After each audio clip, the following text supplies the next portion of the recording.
For the first time, we are learning about the moments leading up to a deadly encounter between a Birmingham police officer and the driver of the car he was chasing through newly released footage and interviews. Jamarcus Moore died after being shot by Officer Eric Mitchell in 2019. WVTM 13's Gladys Bautista live and local in Birmingham. The video seems to paint a different picture from what this officer initially told investigators. Gladys.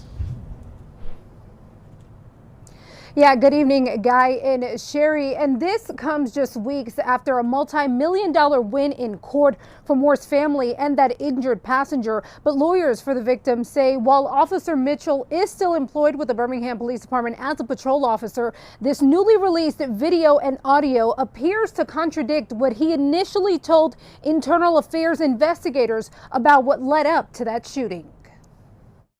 Difficult to watch video of the moments Birmingham police officer Eric Mitchell opens fire into the car Jamarcus Moore was driving, with Samantha Hardin sitting passenger.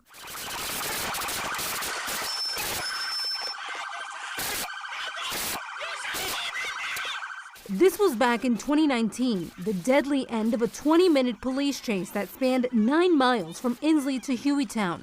That started when Moore took off after officers tried to conduct a traffic stop, alleging they smelled marijuana coming from the car. Richard Rice represents Hardin and Moore's family, who just weeks ago won a $4.5 million federal lawsuit against the city of Birmingham and Officer Mitchell. If there was not an evaluation to determine if there was an imminent threat of harm, then that use of deadly force is unlawful and unconstitutional, and that's what the jury decided. While other officers responding can be heard on their body cameras saying they heard gunfire. Radio, I think he's shooting, I think he's shooting. Rice says a main part of Mitchell's story doesn't check out. Officer involved, his narrative just didn't coincide with what you see in the video, and that's something that, we've been harping on since day one. Here's the audio obtained Wednesday of the Internal Affairs interview conducted with Mitchell. And as I was pulling on him and trying to get the door open, I noticed the handgun that was on the floor, and he actually reached over the gun and was moving his hand back towards it.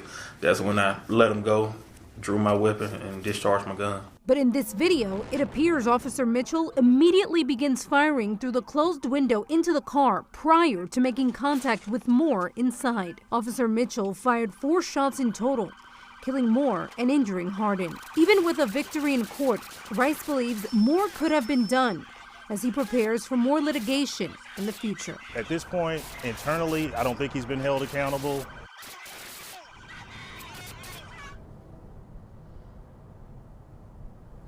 Representatives for the city have told me that they do plan on appealing that recent decision, but they did not answer any other questions that I sent them. For now, I'm live in Birmingham. Gladys Bautista, WVTM 13.